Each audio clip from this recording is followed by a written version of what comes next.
How you guys doing? This is Stubby Johnson, and this is a video response to King Heathen. He made the statement, how can free will and God's will work together? He doesn't think it's possible. And I tell you what, it's a really good question.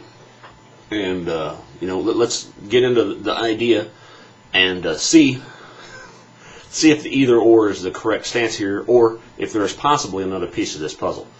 Where this argument starts, it starts in the notion of the problem of evil. Why do bad things happen to good people? Why do we see bad things happen in this life? And when you ask that question, then there is an either or.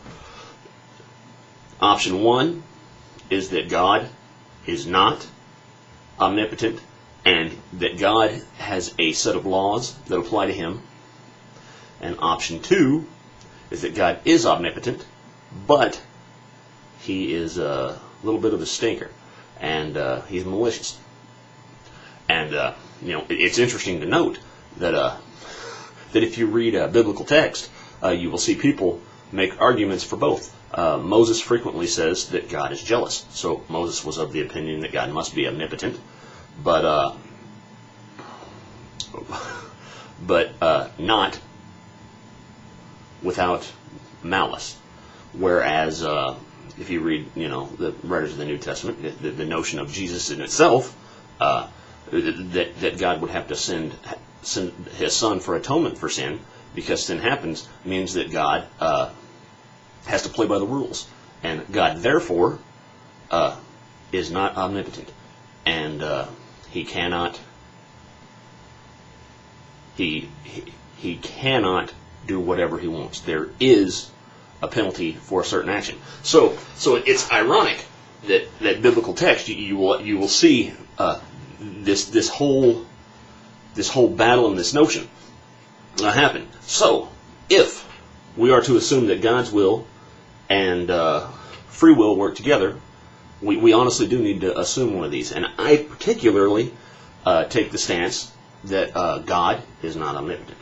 Thereby there are rules that God cannot get past, whether it be gravity or there must be death or something, because certainly I could conceive of something that would be better than the current situation. That does not mean I could achieve it, but I could see how it would be possible. Now, that being said, if we are to assume that God is not omnipotent, what does that mean about God's plan? I guess one, I skipped over a part here. Why do I assume that God is not malicious? I need to do that before I go into God's plan. And I'll tell you the answer to that is simple. The notion of consciousness. The notion of the fact that we have an ability at all to have joy.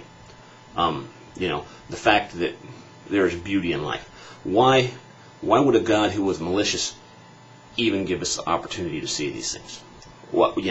In the end, and then the fact that any of this happens, it makes a pretty good argument for something, because we are certainly something. We can perceive something, and therefore, it is likely that something gave us this gift. Now, does that something have consciousness, or I don't know, but I am certainly thankful for the process or the being or whatever it was that gave me this consciousness. But this process or being or something that I call God certainly has rules that it has to play by.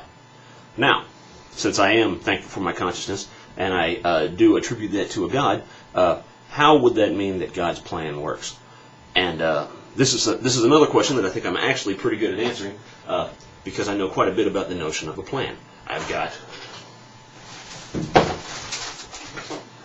a set of plans right here that I work on. I work on plans all the time. And, when you make a plan, I tell you what, I am going to, it's right after the Super Bowl, so I'm going to assume that God is like a football coach. And God's plan is like the plan of a football coach. He certainly would have a plan, and, basically how a good plan works is that depending, you basically know what everybody's going to do, but you don't know what pitfalls or what errors may be made at the time of application. So you have a series of options in every plan. If the halfback trips, you can pitch back to the fullback, or you can tuck in, and look for the wide receiver who's doing a cross route. There is a plan that if this plan is instigated and set up and achieved, regardless of candidate A or candidate B, we will still get a W and we will still get a win because the plan has been well thought out and our options are not exhausted at any little mishap.